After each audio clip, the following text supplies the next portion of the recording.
नाव काय तुझं? तन्वी अनुराग देशपांडे. भावा कोणाकोणाचं नाव ठेवणार आहेस? तुझे तर खूप पहिले प्रेम होते. भाई कितींदा बोललोय पर्सनल जाऊ नकोस. अरे पर्सनल नाही, चल नीट सांग.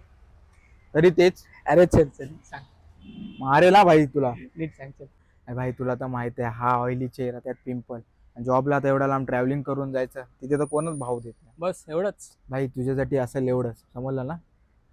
अरे हा इश्यू तर मला पण व्हायचा, मी पण खूप फेस केले हा इश्यू. तुझा प्रॉब्लेमचं सोल्युशन माझ्याकडे आहे. काय आहे सोल्युशन? हे बघ, बराक ॲक्वा फेस वॉश. काय आहे हे आणि ह्यात काय आहे? हेच तुझ्या प्रॉब्लेमचं सोल्युशन आहे. मी पण यूज केलं आहे. यामध्ये सॅल्ट्रिक ॲसिड, केसर, नायसिलमॅड आणि ह्याच्यामुळे तुझ्या स्किनवरचे पिंपल आणि ऑइली चेहरा होणार नाही आणि यामुळे स्किन ग्लो होते आणि फ्रेश वाटते. भाई सोल्युशन तर कडक आहे रे, पण हे कुठे भेटेल आणि महाग पण असणार भावा. अरे हे तुला ॲमेझॉन, फ्लिपकार्ट, मिशोवर भेटेल फक्त 149 रुपीज. काय बोलतोस? आता तू तुझ्या पहिल्या प्रेमाचं नाव ठेवू शकतोस. अरे तुझ्या प्रोडक्टच्या लिंकसाठी कमेंटमध्ये टॉप टाईप करा.